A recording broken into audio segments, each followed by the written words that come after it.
Dr. Mindy here, and on this video, I'm going to expand on this idea around what the heck do we do with belly fat. So I specifically want to dive into food. I know I talk a lot about fasting, but it's time for us to talk about foods and how to pair those fasts with really good foods that will help you get rid of the belly fat. Okay, so belly fat. This is like a really common question that we get a lot from you guys. And I really want to dial it in and give you some specific things that you can apply today. But before I do that, I really want to explain, like, what is fat? Why does it accumulate at the belly? Why do we accumulate fat in general? And then I'm going to go into 3 specific food groups that you've got to incorporate and understand why you're incorporating them so we can finally get rid of this belly fat. So here's the first concept.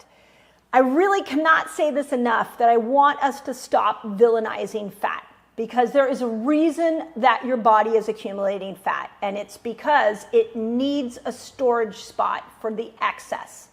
So the excess hormones, the excess toxins, the excess glucose. So when your body accumulates fat around parts of that you don't like, especially the belly, we have to stop and remember that the body's giving us a message. So how do we go after that excess? And how do we stop villainizing fat? That's another really key point. Stop looking at yourself in the mirror and telling yourself horrible things when your body was trying to save your freaking life. So let's have more of an appreciation of, like, wow, the body's doing the right thing at the right time. Thank you, body. Now I want to unwind that and make sure you don't have to store fat anymore. So there are 3 things I want you to think about. The first is that we've got to look at what the major organ that helps us detoxify. Because if we are storing extra toxins and fat, let's dive into the most important organ in the body for detoxification, and that's the liver. Now, when we look at the liver, we have a very specific category of foods the liver needs you to feed it so that it can do its detoxification properly. And we call those bitter foods. And this always kind of leaves people in this quandary of, like, well, what is a bitter food? So I'm going to give you some of my favorite. And this is literally my most favorite. I've eaten this a couple times this week, and it is radicchio. And I actually will use radicchio to wrap it around meat. So I'll put a burger in it. It becomes my bun for on the days I'm going low carb. I'll wrap it around some turkey slices with some grass-fed cheese and eat it like a little wrap. It is so firm that it actually works a lot like bread, and the liver loves it. So radicchio is a phenomenal option. The other option, and I put this in my salads all the time, actually did this last night, is dandelion greens. You've probably heard of dandelion green tea. I like to just get the fiber itself, so I like to go to the actual dandelion green itself. And what I'll do, for those of you who are like, well, what do I do with a dandelion green, is that I actually will take the green and I will cut it up. I'll take some scissors, or I'll chop it with a knife, and I'll cut it up and put it in a mixed salad. So last night, we actually had a mixed green salad with dandelion greens, radicchio, and some other mixed greens. I threw some mint into it. We had a grass-fed steak and a sweet potato, and it was like perfection on a plate. But it really was there was a healing aspect to that meal other than a taste aspect. And dandelion greens were a really important part of that to help support liver health. Outside of things like radicchio and dandelion greens, my next favorite bitter food is ginger. I am a huge fan of fresh pressed ginger. I have been known to walk into a health store and just grab one of those ginger shots and drink it. You can press it yourself. You can put this in tea. You can cut it up and put it in a smoothie. That would be a beautiful way to do it, but it's great support for the liver. Outside of that, we've got lemons are also really great. I mean, we can even look at things like coffee, where coffee is a bitter. If you're doing it clean coffee, that can be supportive of the liver. Talked a lot on this channel about the importance of coffee enemas. Well, what does coffee do? Coffee dilates. And so when we're looking to open up the liver so it can get all those toxins out and it doesn't forward it on to the belly to store it as fat, then we want to lean into, some clean coffee. This is not your coffee you go get at your coffee shop unless it's an organic one. This is organic, without chemicals, without mold. That's the kind of coffee you want. I've got a bunch on my website if you want to go look at my favorite. And then the other one that I recently have been dabbling with, I know we got a lot of chefs here on this channel, is something like cranberries. But this isn't like cranberry juice or a dried cranberry where we add sugar to it. This is like a cranberry that you, again, would take an organic cranberry, throw it into a smoothie. It's going to be a little tart, but it's also going to be very supportive of the liver. So those are some of my favorites that I've used personally for bitter foods. But overall, to support the liver and reduce the belly fat, we want the bitter foods. Second concept, and this one's really important for you to get. So what controls blood sugar is our microbiome. So we need to feed the microbes in our gut and make sure we have a really diverse set of microbes so that we can regulate blood sugar. If we've been on antibiotics for a long time, if you've been on decades of birth control, if you've had a lot of steroid use, what you're going to see, and you've been under a lot of stress, what you're going to see is your microbiome is deficient of a good variety of microbes.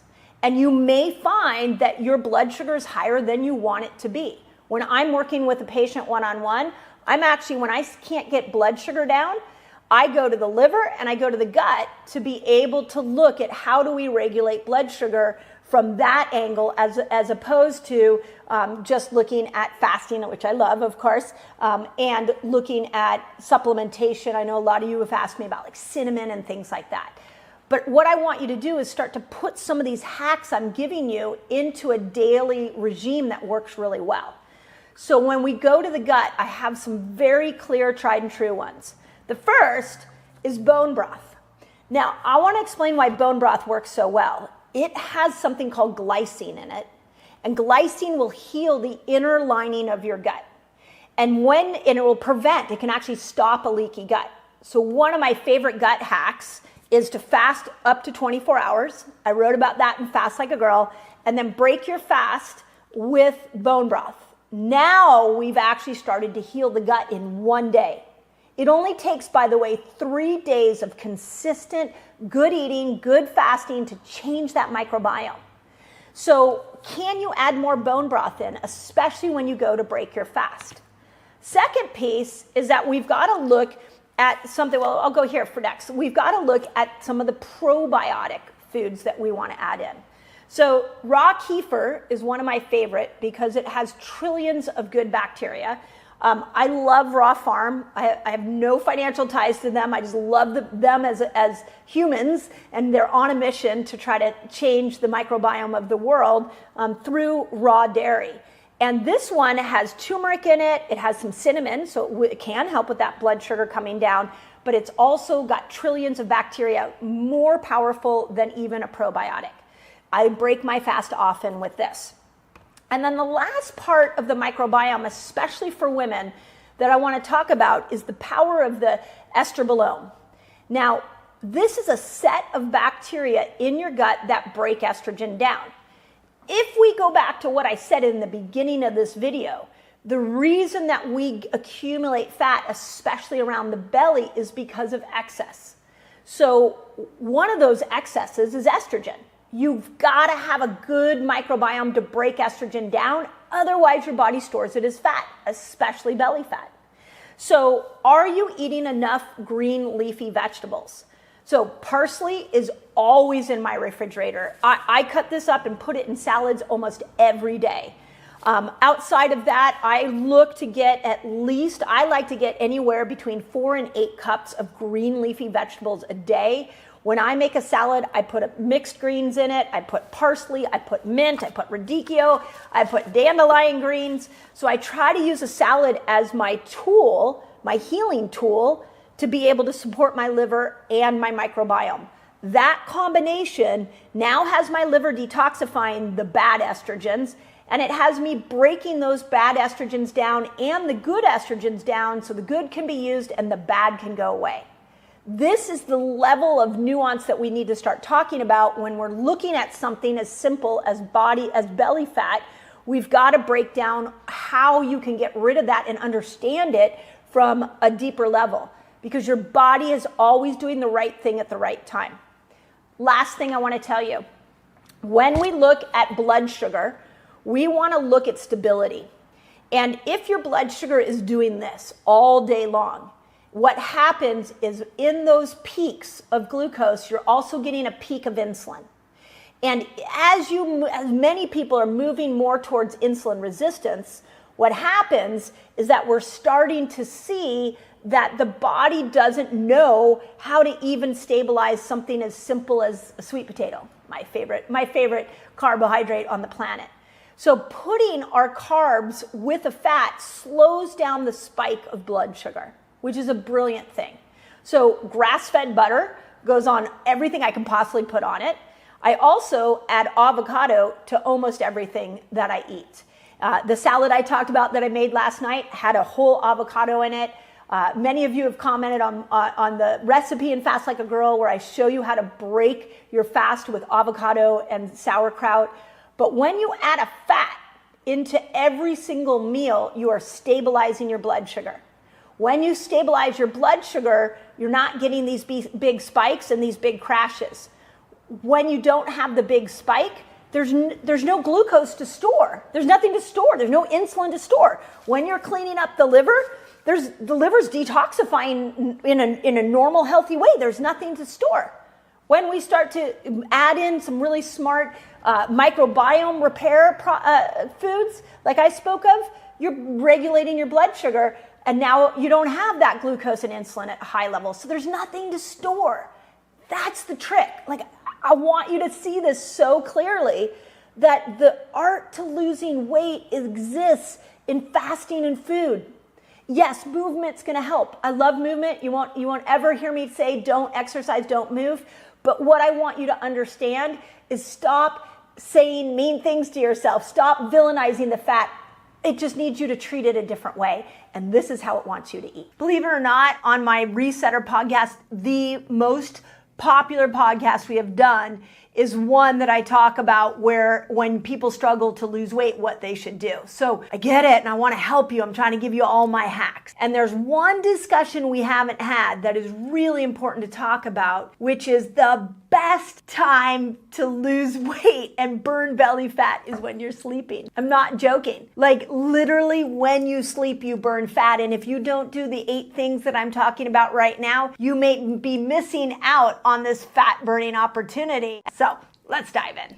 The way that I think about this is when we wake up in the morning, we should wake up slow. You are moving out of a delta brainwave where your brain is like coming back online and you're gonna move through delta, theta, alpha until you get into a beta brainwave state where you're actually communicating with people. So getting up should be gentle and the same thing should be happening at the end of the day. And the same thing happens at night if all of a sudden you're like going, maybe you put the kids to bed and then you go back to work, you start answering emails, maybe you have a stressful conversation with your spouse, and then you put your head on the pillow, you're still in this high alert beta state. So you're not going to burn fat at night if you're in that high alert beta state, and you're definitely going to impact your fat burning capabilities in your fasting window if you wake up in that jolted, I call it the rushing woman state in the morning. Let's change those 2 moments of the day. Now, this video, I really want to talk about the night one because this is important. So the first thing, your timing of your food really matters. And there's a couple of general rules with timing of food when it comes to weight loss. And if you haven't heard me say this before, I'm going to say it right now.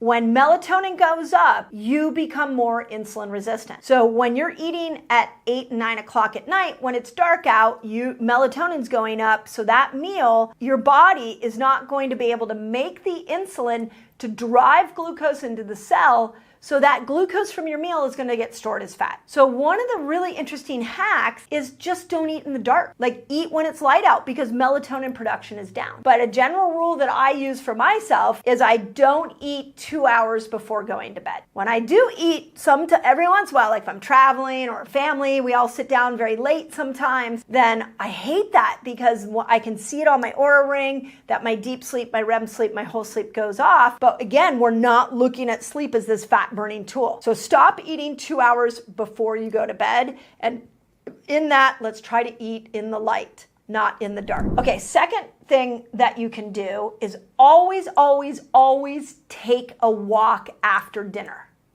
This is really important because think about what a lot of us do is maybe we had a stressed out day, we sit down, we eat dinner, maybe we're on our phone while we're eating dinner, maybe we're watching TV while we're eating dinner, which you shouldn't be doing. And we're just staying in this cortisol saturated state. And so when cortisol is high, you become insulin resistant. So what we can do to break that pattern is we eat a meal and then we go for a walk. And what that does is it uses the glucose we just ate and it moves it into the muscles so that the muscles can start to use it for energy. The glucose that isn't used gets stored as fat. So if you eat your meal, you sit down, watch TV, and then you plop into bed, now, none of that glucose potentially got used and it's going to be stored as fat. Third thing, you've got to put yourself in a parasympathetic state before you go to bed. So just like when we wake up in the morning, we go from delta, theta, alpha, beta. Beta, like right now, I'm in beta. You're in beta listening to me. This is the high alert state of our brain. You don't want to be in a high alert state of your brain when you go to sleep. You got to start to go into that alpha and theta place. So what can you do to increase your parasympathetic activity? Well, meditation is really good. My fourth and fifth idea for you is to actually do some yoga. I know many people that will do some sun salutations when right before they go to bed. I personally, lately, I've been doing a breathwork app. So my new favorite breathwork app, I don't have any financial backing or reason to tell you this other than I freaking love this app, and it's called Othership. And one of my favorite things to do is a yoga nidra meditation, which is really cool because what it does is it takes your awareness out of your problems from the day, and it puts your awareness in different parts of your body, and it starts to move you into more of that alpha and theta state so you can get into a deeper rest. Now, part of getting into a parasympathetic state means not watching TV before you go to bed. But I think it's kind of habit that we do to watch TV before we go to bed. So I can tell you one thing that I've learned that I do that works for me, may work for you, may not. My new favorite thing to do before I go to bed is to watch like a stand-up comedian. There's so many great ones on Netflix or a lot of the different channels that I just like to laugh before I go to bed. I find that the seriousness of the day like keeps me in that high alert beta state, and the minute I go into laughter, I increase oxytocin. And when I increase oxytocin, I decrease cortisol. And when I decrease cortisol, I'm going to make myself more insulin sensitive, but I'm also going to be able to go into sleep a little easier. I'm going to get more rest out of my sleep. When I get more rest out of my sleep, I'm going to burn more fat. I can also tell you that we have a rule in my house, no stressful conversations before I go to bed. One of the things that my husband used to do, and I stop him every time now, is that I'll often say, hey, good night, going to bed. And then he wants to talk about what we're doing the next day. Okay, I got this, I got that. And I've now said, nope, we'll talk about it in the morning, because I have a whole process that I do to start to wind myself down. Okay, I got to interrupt this video because I have a free guide for you so you can master fasting. It's called A Beginner's Guide to a Fasting Lifestyle. And all you've got to do is click here and you can jump right in. Sixth thing I want to tell you, and this one's really interesting. I've thought a lot about this, and that is make sure your room is cool. Now, there's a lot of research showing that when we get into bed, that what can end up happening is if our mattress is cool, if the room is cool, it activates the parasympathetic nervous system. This is a little bit like cold plunges where, you pop in a cold plunge and you come out and you feel calmer. You might not have felt that calm when you're in the plunge, but you will feel calmer afterwards. When we put ourselves in cool environments, what we end up doing is we turn on that parasympathetic activity. So, if it's summertime, it's really hot, take a very, very cold shower and then get in bed. Sometimes I'll do that with when you got curly hair. A lot of times going to bed with wet hair is a trick for making the curls come out a little bit more. So I'll take a real cold shower at night before I go to bed, and go to sleep with a wet head, wake up with a big head of curls, and I've gotten into a deeper sleep and I've burned more belly fat as I've been sleeping. Okay, the seventh thing is a weighted blanket. Now, this is really interesting because I've spoken of this before. Like, if we go back, I'm always thinking through the lens of like our primal friends and like, how did we do it? You know, the world got so complicated. The modern world's so complicated. We have all these problems now. What in the modern world is working in opposition of what we did in our primal days? And when we think about what we did in our primal days, slept on a cold, hard ground, and didn't have mattresses, and they used cow hides as most likely as a cover, as a blanket. So there's something about our nervous system relaxing and going into a deeper sleep when we decide to sleep on a cold mattress and use a weighted blanket. I can tell you, I travel a lot, and when I go into hotel rooms, I actually will take my pillows and put the pillows on top of me to kind of give me that calm feeling that will put me into a deeper sleep. Okay, last thing, and this one's really cool if you have the resources to do it, and that is to really monitor your sleep, whether it's, you know, through some kind of biometric wearable. There are a lot of great ones out there, but start to monitor your sleep. And what's interesting is that we've kind of gotten caught in this part of, oh, we need 7 to 9 hours of sleep. But if you actually look into the research, there are a lot of studies showing us that there's a first sleep and a second sleep. And those of us that wake up at 3 and 4 in the morning, that sometimes we can sit there. I know this happens to me. So what we know is that if we monitor our sleep and we make sure that we're not just falling prey to, oh, I got 7 hours, oh, I got 6 hours, and getting caught in how many hours we're getting, but actually thinking more about two measurements. We want to think about deep sleep and we want to think about REM sleep. So deep sleep is where your brain actually starts to shrink and your cerebral spinal fluid comes up and it washes your brain out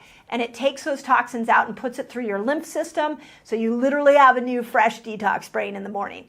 You need at least 60 minutes of deep sleep. 90 minutes is better. I haven't seen any research saying too much deep sleep is bad, but that's usually what we're looking for. REM sleep is how we make sure that we are able to take the information that we learned that day and are able to integrate it into our memory. So it's more about information, which is REM sleep, and cognition. So you need about 60 to 90 minutes of REM sleep.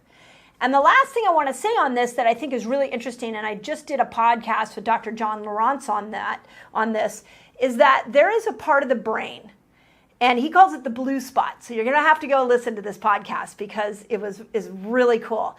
And he said it's a part of the brain that has taken all of the information from your day, and at night when we go to sleep, it passes it on to our limbic system for integrating into our long-term memory.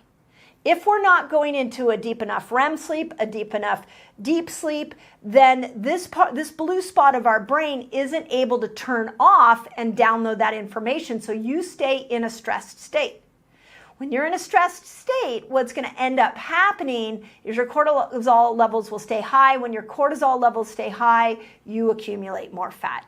So sleep, I know it's making a comeback, which is so silly. It should always be there present for us. But there's so many brain patterns that are happening when we sleep. We need to make sure we're getting quality sleep to be able to burn fat. It is your prime burning fat time period, so let's do it right. And I hope these 8 things help. And let me know in the notes which one of these 8 have worked really well for you. What are your sleep hacks? Let's all learn from each other so we can all burn fat in our beds. It's the best place.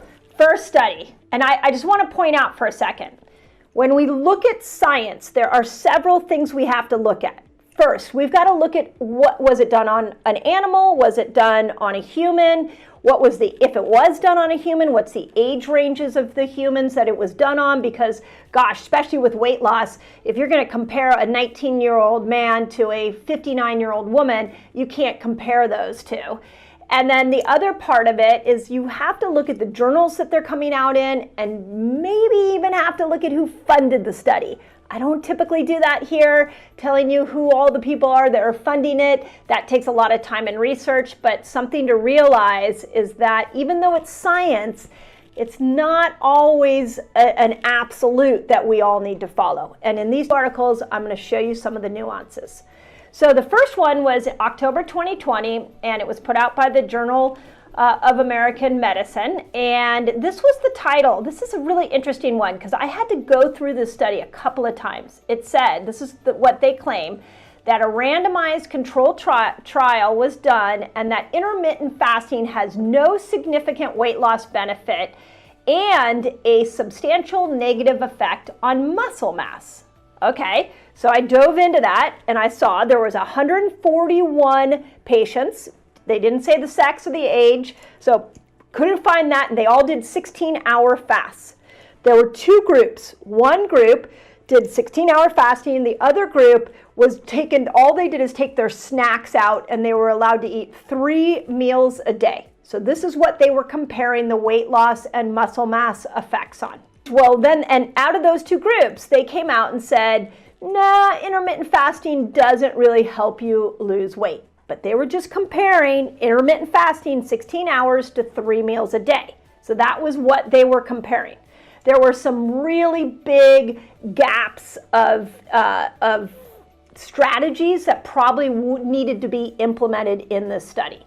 The first is that when these two groups ate, they didn't give them any diet recommendations. They were not given any, you have to eat this exact amount. So you're dealing with one group that had 3 meals a day and could eat whatever they wanted in those meals, and the fasting group was 16 hours, and when they did eat, they could eat whatever they want. So just because fasting is amazing and it helps with so many things, it doesn't mean that it gives you free license to eat whatever you want, especially when it comes to weight loss.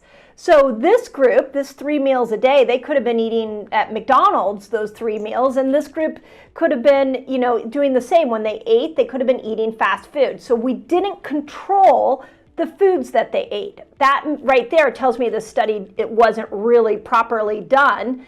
The second thing is that they didn't control their physical activity. So this group, they could have run a marathon that day, and this group didn't. So we had some big variables that were not analyzed closely enough. They were just looking at intermittent fasting compared to 3 meals a day with no intermittent fasting.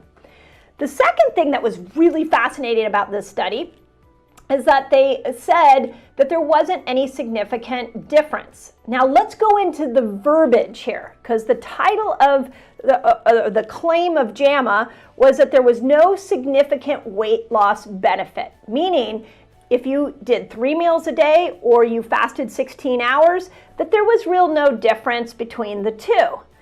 Well, okay. When I dove in and I looked at it, actually the intermittent fasters lost a lot more weight than the other people.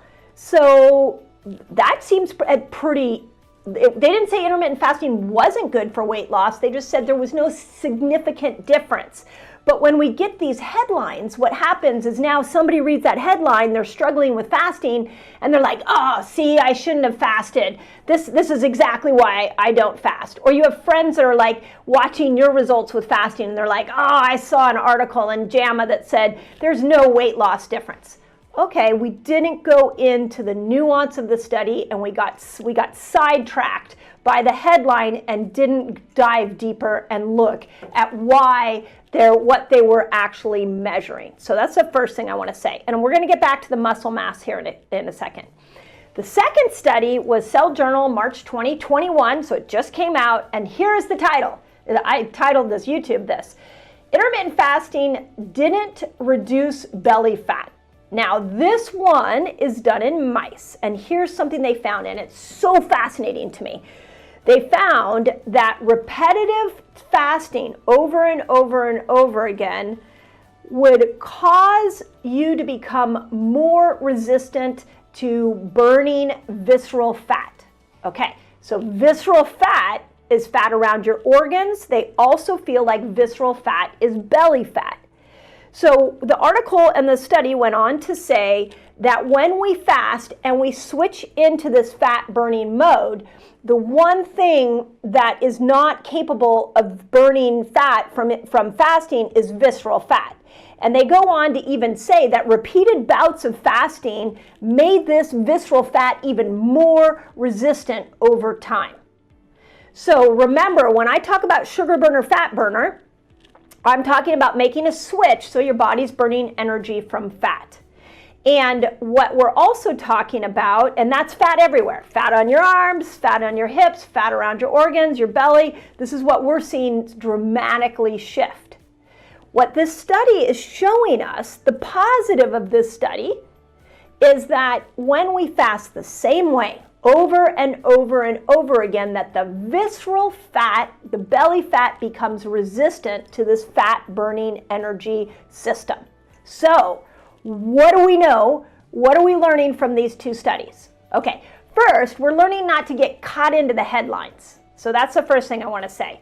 Second, we're learning that when you fast too much, that there's a possibility that there could be a negative effect. Okay, well, what's fasting too much? I mean, most of us love our fasting lifestyle. We're doing it a lot.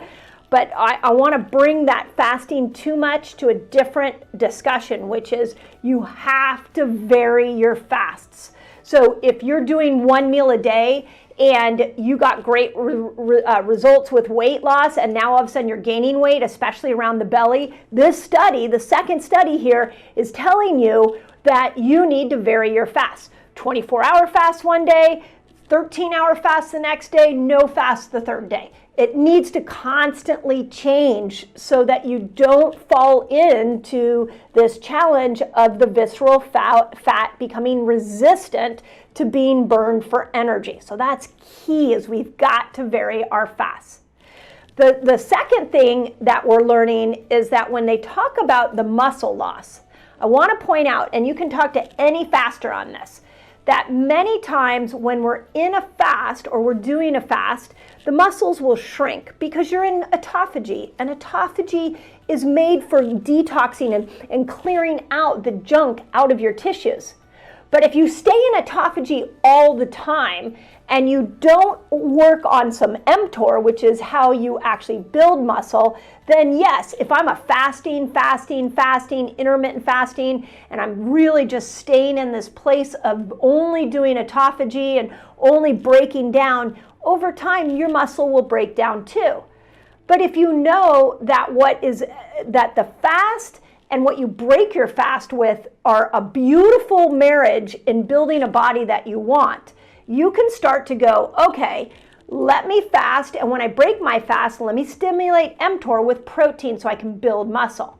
I teach this to my academy a lot, that we talk about how if you want to have lean muscle, you work out in a fasted state, and then when you're done with your workout, you eat a protein-rich meal. So you're in autophagy, you're working out to stimulate autophagy, and then you're replenishing mTOR.